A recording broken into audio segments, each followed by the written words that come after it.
Okay, everybody, thank you so much for coming in to watch this video. I did get a request maybe about a month ago to show how I make my shea butter mix.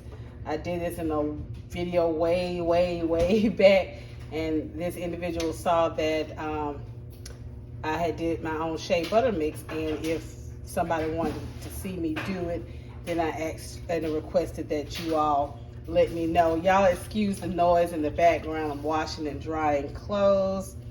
So what I'm gonna do is show you how I make my butter mix. You may see somebody else do it a different way. This is just how I do it. I'm not a professional. I just like my shea butter mixed up like this, and it works great for my hair. So I just got some African shea butter. You can get it at your beauty supply store. I like to get the white kind so it doesn't stain as much as the yellow kind. And I get these oils, and I need to get some more. I usually get these, you can find them at the Dollar Tree now, but you can find them at the Dollar General if you have a Dollar General, Family Dollar, your beauty supply stores. But this is the only ones I have right now, and I looked at my stash and I really don't have many more, so I need to re-up.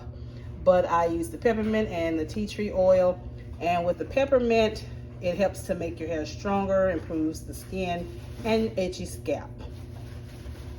And then this one also helps with your scalp, controls dryness, and you could use it for your skin and your body, your hair and your body, your scalp and your body.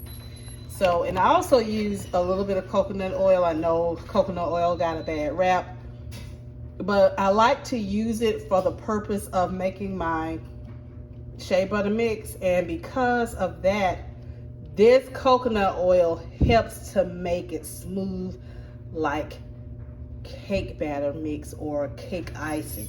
And you'll see that in just a moment. And then I also put in some pure argan oil. So let me get everything open and I'll be right back. What I do is I usually just put everything in my mixer, and let me just knock that down in there. And I usually just go on a low setting at first because it is very chunky.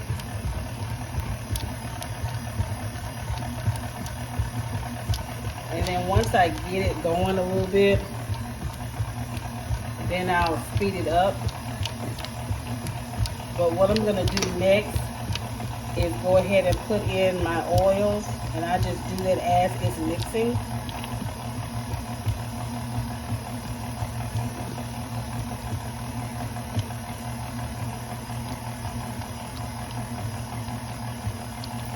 And you can put as much as you like, just depending on what you like.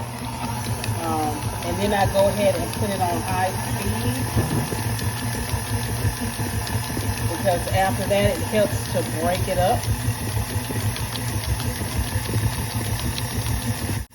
Now I've scooped up my coconut oil and I'm just going to put it in there.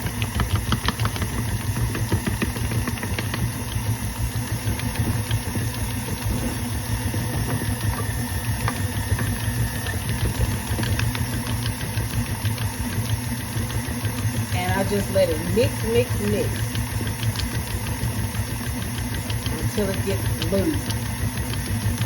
So I'll be right back. So as you can see, it's getting smoother and smoother. And at this point, I'm going to go ahead and put in some argan oil.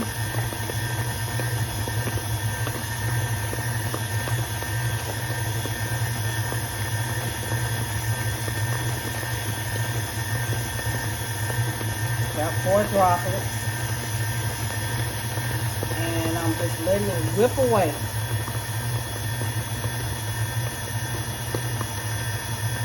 Looks like cake batter or cake icing, doesn't it? And it's still mixing, but as you can see, I'm gonna stop it for just a second. As you can see, with this consistency, it's really creamy. And that's basically it. I'm gonna whip it some more because I still can feel a little bit, some chunks in it. And I'm just gonna let it rip. And then once I'm finished, I'll put it in a container. So I hope this was helpful to anybody that wanted to make their own shea butter mix. Just think of what oils best benefit your hair and your scalp. Put them in and mix away. And I'll see you in the next video. Bye.